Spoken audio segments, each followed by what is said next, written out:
and welcome back. It's Moa, aka Swedish Whiskey Girl, and today we're here with another blended whiskey. So we are going to have a little look at Cutty Sark Prohibition. Cutty Sark is another one of those really interesting blending companies that of course have quite a rich history.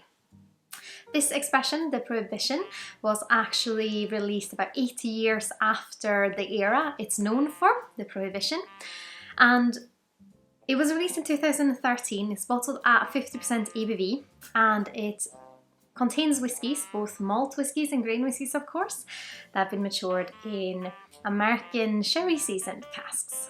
And the brand Cutty Sark started in London in about the Prohibition period, so I believe in 1923, when a bunch of people came together and they wanted to create a lighter style of blended whiskey and aim it towards the American market. The whiskey was named after the legendary tea clipper Cutty Sark, which retired for naval training in London, and today it's of course also retired and you can find it in Greenwich in London. And they also say that the reason that this original Cutty Sark blend has a yellow label is because of a printing error. But they of course had Captain Bill McCoy, who smuggled Cutty Sark whiskey into America during Prohibition. And it became really popular and sales kind of shot through the roof after Prohibition. And it's became, I believe in 1961, it was the best-selling Scotch blended whiskey in America. You can also see Cutty Sark sometimes on the big screen in different movies like Goodfellas and Mad Men, and it's also even been in space. Also in the 60s when Gordon Cooper smuggled up a little sample of Cutty Sark with him on his mission. But of course the whiskey that we're trying today is a whiskey that of course also has Cutty Sark on the label, and it's kind of an homage to Captain Bill McCoy, who did smuggle all that whiskey into America during Prohibition, and it's a really interesting whiskey. It's great price. I think you can find it for about like £25 in some places. And there is, of course, when it comes to blends, often I meet people that have kind of this preconception that blends are inferior to single malts, that because they contain grain whiskies they're worse or they're not as good and they're lower quality, and grain whiskies are just something you just throw in it to kind of fill it out, which I think is a bit of a shame because there's a lot of good blended whiskies out there, and especially because they have this rich history. If blended whiskey hadn't become so popular and kind of put Scotland on the map as a whiskey country, then maybe the single malts wouldn't have been so popular today. So of course, as always, it's always good to keep in mind that if you like it, then that's all that matters to you. And as you can see, the Prohibition is also presented in a black glass bottle as kind of a little nod to that most bottles during the era was bottled like this. It also has a cork, which sometimes you don't see a lot in affordable blends, so it just feels like quite a robust one. But of course, we're gonna have a little look on the nose on this one. Such a powerful big nose, this. The first I think of is kind of fudge, because it has this kind of almost caramelly sugar vibe. Also almost some red fruits. Like cherries perhaps. And a bit of a nuttiness. And definitely that kind of sherry touch to it.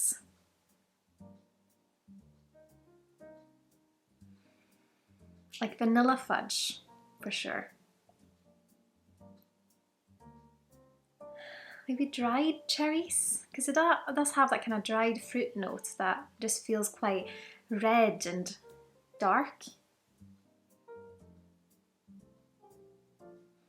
But it's definitely that fruitiness, dried fruitiness meets fudge. Maybe a little bit of an oakiness, like a dried oakiness hiding underneath. But overall it feels quite dark,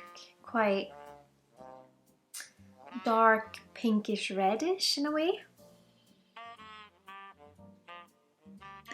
But a lovely nose. It's Almost like a dessert with that vanilla, fudge, dried fruits influence. Well, let's have a little taste, Slangeva.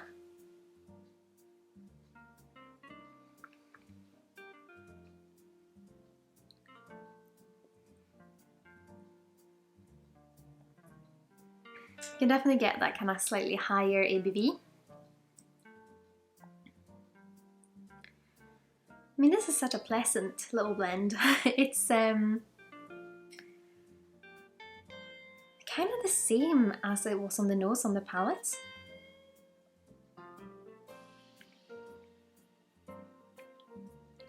Definitely fudgy. And a bit of that cherry notes. A bit almondy perhaps as well. It's almost like it makes me think of milk chocolate.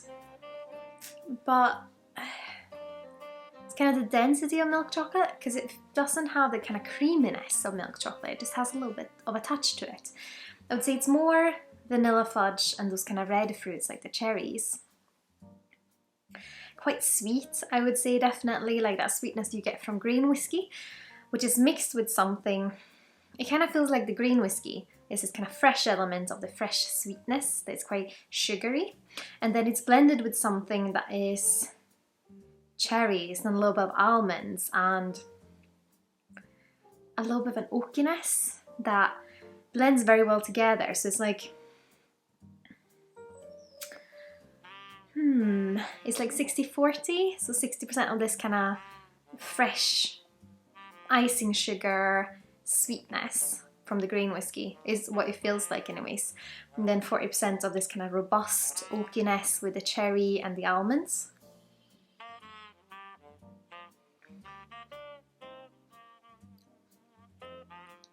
Still feels quite red for some reason. I mean, it definitely has an influence of sherry maturation. And I think that if you are someone who likes a little bit of a kind of a sherry influence, you might like that this sits at a higher ABV and a bit of that oakiness. Because the oakiness is what stands out as the most pleasant component in a way. I don't know if that makes sense, but it's not that the oakiness is the flavour that I'm enjoying the most, but without the influence of this kind of almost slightly more robust and dry oakiness, I don't think the rest of the flavours would feel so big. I think if you like a blend with a little bit of a more of a robust note to it, instead of, I mean, there's so many blends that are so lovely, but they're so smooth and easygoing, and you can just kind of sit with them on a summer's day, and you can sit with them kind of whenever. This still takes a little bit of thought. I'm not, of course, not saying that you shouldn't appreciate other blends as well, just because they're fruity and smooth or whatever. But I can sit with them and drink and kind of have a conversation. This one I kind of want to stop and really kind of taste, which I think a lot of people kind of miss when it comes to blending. I know there's so many people out there, and I really appreciate my community a lot because you guys are amazing. You appreciate flavor, you want to explore flavor, you want to discuss flavor, and in the end, I mean, it's the flavor that matters to us because we want to have a good flavor experience. This brand, also if you look on their website, they are marketed as a whiskey, or as Cutty Sark in general is marketed as a whiskey that isn't made for sitting and sipping like an old style whiskey, but it's more a whiskey for blending. And I mean, I understand that you might want to market it that way, because if you are a quite affordable blend and there's a lot of people out there that really like their whiskey, they might turn up their nose when you look at it and go, I don't really drink blends, it's almost too affordable for me, I want a single malt that is higher price. But I mean, we all know that higher price doesn't necessarily mean better flavour. But it's almost a shame because I get a little bit hesitant when someone says, oh, this whiskey's not really for drinking neat or for drinking, sipping on its own, it's made for mixing. Then I feel like they're telling me that they don't believe that it holds up on its own. Which seems a shame, but of course, if you've made it for blending, then that might be a good thing and people might enjoy it that way.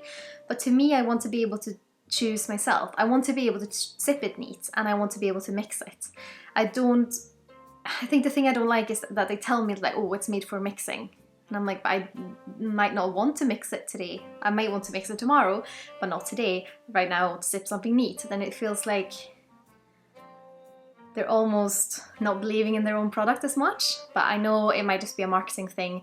I mean, I've studied marketing and I think it's super fascinating, and I love getting a little bit behind the scenes of what the marketing team has done, and especially when there's storytelling involved. Like with a lot of the blending companies, you can read up on the like whiskey barons or the founders and the stories. It's just something, as soon as I see it, I think it's a little bit of a shame. I don't know, do you agree with me? If you see on a bottle of whiskey that this is made for blending, are you feeling the same way, or do you just go, oh, well, I guess they are just marketing it to an audience that don't generally sip it neat? Please let me know in the comments, because this is something I kind of think of a lot, so I'd love to hear your thoughts on it. But let's try this with a little bit of water. Just had a massive rant. Here we go.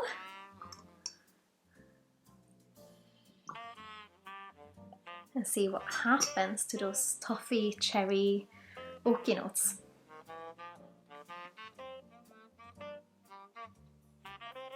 Almost a little bit more grassy now. Like springtime cherries.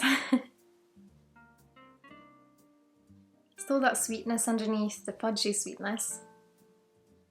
But a little bit more freshly cut grass.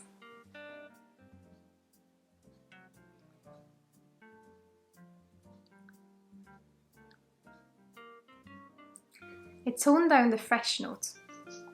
The sweetness is still there, but it's more entwined with the oakiness.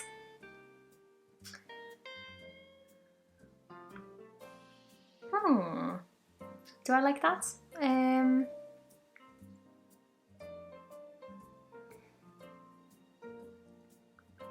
mean, it still has a stunning flavour. I think with the water, the flavours come together and they entwine a lot more. The nutty woodiness goes alongside the sweetness better, and it's like you just mushed all the things together.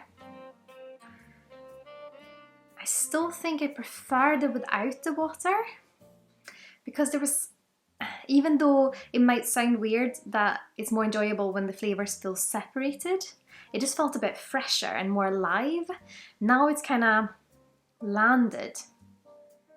It's almost like if you bake something and you like eating the cookie dough, when you've baked it, it tastes completely different and it just changes the experience and all the flavours come together. But sometimes when you eat cookie dough, it just tastes really intriguing and quite fresh, if that makes sense. But it's just two different experiences. I think I just prefer that kind of raw, alive flavour, if that makes sense.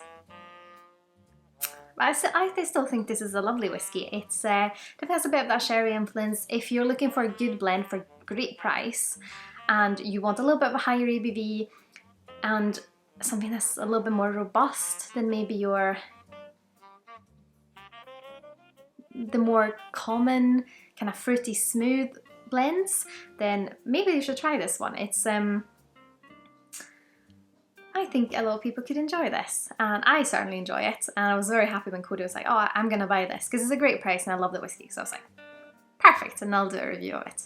But I would of course love to hear your thoughts. Have you tried Cutty Sark? Have you tried the Cutty Sark Prohibition perhaps? Please put your thoughts in the comments here below. And of course, if you like what I'm doing here on YouTube, I would of course be absolutely over the moon if you consider using my affiliate links the next time you're shopping with either Master Malt, Whisky Exchange or the Scotch Malt Whisky Society. All the information is of course in the description here below as well as links to my website, my Patreon, my Teespring shop and my Instagram if you're curious about that. As always, a massive thank you to my wonderful supporters on Patreon. You guys are amazing and I'm so grateful you want to continue to support me on my whiskey journey. I hope you've all had an absolutely wonderful day. Slán Skål.